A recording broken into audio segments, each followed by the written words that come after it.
Competition is one of the main drivers of popularity in the gaming world.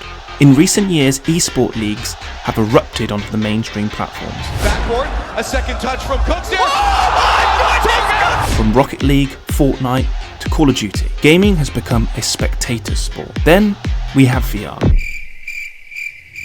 But this could be about to change. We have to remember VR is still in its infancy. We are the equivalent of the PlayStation 2 in terms of maturity. VR has the potential to be bigger than any eSport platform currently out there, and that's because of one reason: immersion. Imagine a Tron-like arena with thousands or even millions spectating within a VR virtual crowd. The potential is there, what we just need is the games, and that's where Nock comes in. But first, what's the current VR eSports lineup? The main three are Echo Arena, Onward and Pavlov, and while they have some success, they are nowhere near as popular as console and PC eSports. Now I've broken down what makes a successful eSports game into 3 simple points, and why the current lineup isn't good enough. First, aesthetics. The game needs to be easy to look at, easy to watch. VR games are incredibly immersive, but to the user. Some games don't come across too well when watching on a traditional screen. This is where Echo Arena falls short. The rotations and fast movement gameplay means most of the time an exterior camera is the only way to spectate. This isn't great, especially when first person viewpoints are preferred.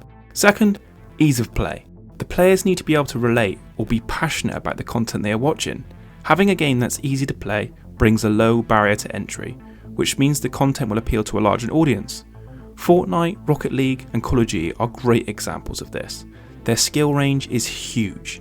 This is where Pavlov and Onward fall short. They are both games that have a steeper learning curve and require more refinement to compete. Third, player count. This is probably the most important and will be a problem for most VR games for the time being. If a game has a big player base, you can guarantee that a percentage of those players will be passionate enough to watch the content they play. But VR is changing fast and growing day by day. If the predictions are anything to go by, this won't be a problem in the next 5 years. That brings me to Nock. When I first played this game, I was amazed at how easy it was to play. Watching gameplay made me doubt that, but once in the game, it was smooth as butter. I don't suffer from motion sickness really, but with all the intense movement in Nock, I expected to feel something, but didn't. Somehow, this game just feels great. After completing the tutorial and playing against AI, I thought I'm ready.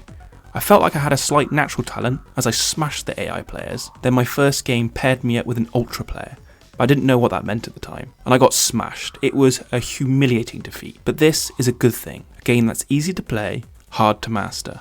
Nock is a truly beautiful aesthetic looking game with smooth motion, and it's easy to watch. It's also incredibly easy to play, with movement and motion that just feels right. It ticks the first 2 boxes, that just leaves player count. And while this will be an issue, regardless of price, it's still a cheap game. I think personally VR games need to incorporate a real free-to-play system, as this is the catalyst that could skyrocket content.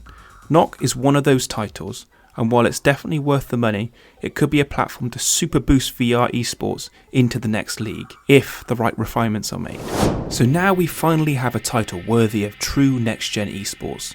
Just what we need now is real incorporated elements into games that could be the tipping point for VR esports. We need virtual crowds that can be populated with real players, just like a football stadium.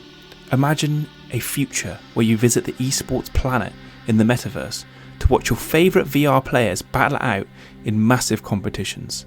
The social and immersive elements could make VR stand above the rest. Let me know what you think about the future of VR esports down in the comments section below. If you enjoyed the content, smash that subscribe button and check out my other content, and I'll catch you on the next one.